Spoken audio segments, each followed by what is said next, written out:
But we should never get to that. There's one more story, which is a pretty amazing story. When my mother was a toddler, my grandfather took her to see the Belzer Rebbe, who had come to visit Berlin in the 1920s. And the Belzer Rebbe gave her a pearl. He gave the Belzer Rebbe, my mother, to give a bracha. He took out a pearl and he attached it to her sweater or whatever. And he said, "You're going to live through dark times. Always wear this pearl and nothing will happen to you." All through the war, all through the bombings, all through everything, she wore the pearl. On the very last day of the war, when the war ended, she was walking along the Elbe River. It popped off and it bounced into the water, and she was never able to find it again. That was the last day of the war was over when that happened. Right. She needed the protection for that long, and then the pearl disappeared. Right after this happened, a Russian colonel comes up. Now, she was still in Berlin, but she fell into the Russian zone of occupation. Oh boy. She's with my mother. My mother's with my grandmother, and the German Christian who had been hiding them. They got a wagon, and they'd sewed a Star of David on a pillowcase, and they were pushing the wagon with the Star of David on the pillowcase. A Russian colonel comes out, furious, because Jews, we're Jews. Oh, really? He'd been fighting from Russia to Berlin. He hadn't seen a single living Jew. You're going to tell me in Berlin I'm going to find Jews? You're Jewish? Yeah.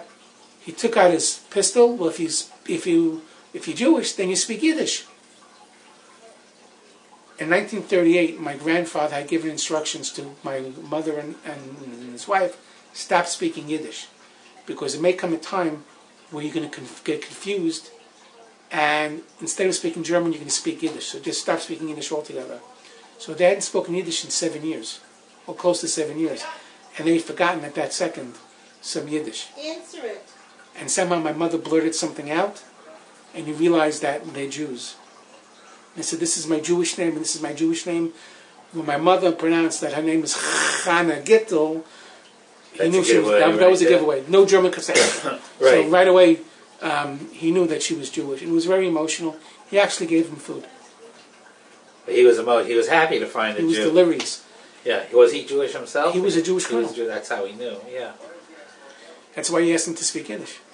That is an amazing thing. See, the Yiddish did help very, very much. These were amazing times, and obviously your mother went through, I don't know how many years the war was in Germany. I don't actually know. 6 years. So she went through... She had 12 years of Hitler. 12 years and 4 months. From the first day to the last day. Does she remember that Hitler Yamach Shemai... She ran into Hitler. Literally, she ran into Hitler once. She ran into him? She actually saw him? No, she literally ran into him. And what happened? The night they were celebrating. It's a night that, imagine 4th of July and New Year's Eve and every crazy holiday, tremendous celebration in one night. What are they celebrating? The fact that there are no more Jews in Berlin. Berlin is Judenfrei. Huge celebration. My grandmother said it's a perfect time to get food. Go find food. So she went out, and a Gestapo agent recognized her. They had been neighbors. So they grew up together. So he knew her immediately. So he started running after her. And she starts running, and she saw a parade. So she runs towards the parade. And she's just running, and she turns around. She's running like this, and she turns around. And who's in this car 6 or 8 feet in front of her? She actually broke through the crowd, broke through the protective barrier. She's a teenage girl. They weren't worried about her, though. Adolf Hitler was in his car. The Gestapo agent was right behind her, but he couldn't make a scandal like that. They thought she's celebrating, she's part of the celebration, teenage girl, nothing to worry about.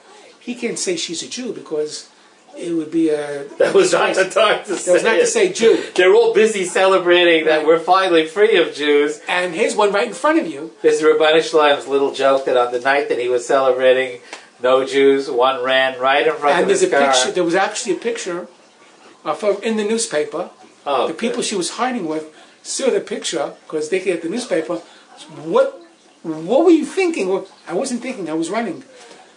and she got to the other side of the avenue, and she escaped. I wonder if this picture still exists. Does anyone know where it is? Yeah. It would be in archives, if anything. Yeah, it must have been a public picture if it was published. Do you remember what date that was? Maybe we could look at. I know it was in 1942. It was either January or February 1942. And it was a celebration of Judenfrei In Berlin. as After in no more years. Jews in Berlin. Right, Jews are free of Jews in Berlin. And right when they're celebrating that, My an mother shows Orthodox Jewish girl gets in the picture with Adolf Hitler while he's busy in the parade. Well, that's a pretty amazing story. Yeah, that's a pretty nice.